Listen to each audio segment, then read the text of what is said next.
আসসালামু আলাইকুম। আজকে আমরা চলে আসলাম মাহফিলে। মাহফিলে আসার পর দেখি এখানে সবাই একসঙ্গে জড়ো হয়েছে। কৌতূহল হলো কি হচ্ছে সব দেখে আসি। যাওয়ার পরে দেখি এখানে একটি লোহা আ আগায় এমনি একটা ধনুক সিস্টেমের মতো এরকম একটি জিনিস দিয়ে বেলুন ফাটাতে হবে। হাত দিয়ে ছুড়ে দিতে হবে, আপনারা দেখতে পারছেন। যদি কেউ ৬ টার ৬ টা ফাটাতে পারে তাহলে তার জন্য একটা বড় জগ, ৫ টা ফাটাতে পারলে বড় একটি মগ, ৪ টে পারলে একটি গিলাস, ৩ টি পারলে একটি কলম। এজন্য আমরাও খেলায় অংশগ্রহণ করলাম। হ্যাঁ, অংশগ্রহণ করার পরে অনেকবারই চেষ্টা করেছি জগ জেতার জন্য। দুঃখজনক হলেও এটাই সত্যি, আমরা একবারও জগ জিততে পারি নাই। প্রস্তুতি নিচ্ছি, দেখা যাক আমরা পারি কিনা। এজন্য মামাকে ৳২০ দিয়ে ৫ টা মারার জিনিস নিলাম।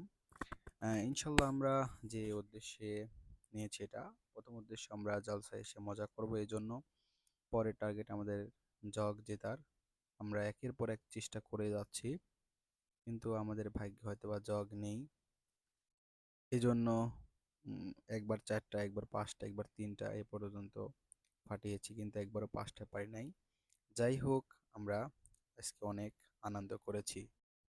আসসালামু আলাইকুম। আজকে আমরা চলে আসলাম মাহফিলে। মাহফিলে আসার পর দেখি এখানে সবাই একসঙ্গে জড়ো হয়েছে। কৌতূহল হলো কি হচ্ছে সব দেখে আসি।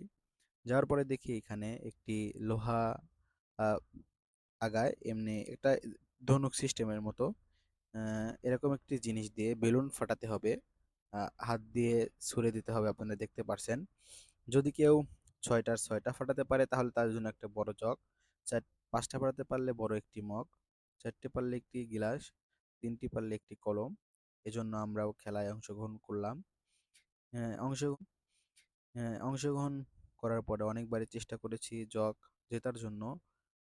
দুঃখজনক হলেও এটাই সত্যি, আমরা একবারও জগ জিততে পারি নাই। প্রস্তুতি নিচ্ছি, দেখা যাক আমরা পারি কিনা। এজন্য মামাকে ৳২০ দিয়ে ৫ টা মারার জিনিস নিলাম। ইনশাল্লাহ আমরা যে উদ্দেশ্যে নিয়েছি এটা, প্রথম উদ্দেশ্য আমরা জলসায় এসে মজা করব, এজন্য পরের টার্গেট আমাদের জগ জেতার।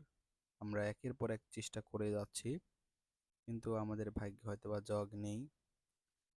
এজন্য একবার ৪ টা, একবার ৫ টা, একবার ৩ টা এ পর্যন্ত ফাটিয়েছি, কিন্তু একবারও ৫ টা পারি নাই। যাই হোক, আমরা আজকে অনেক আনন্দ করেছি।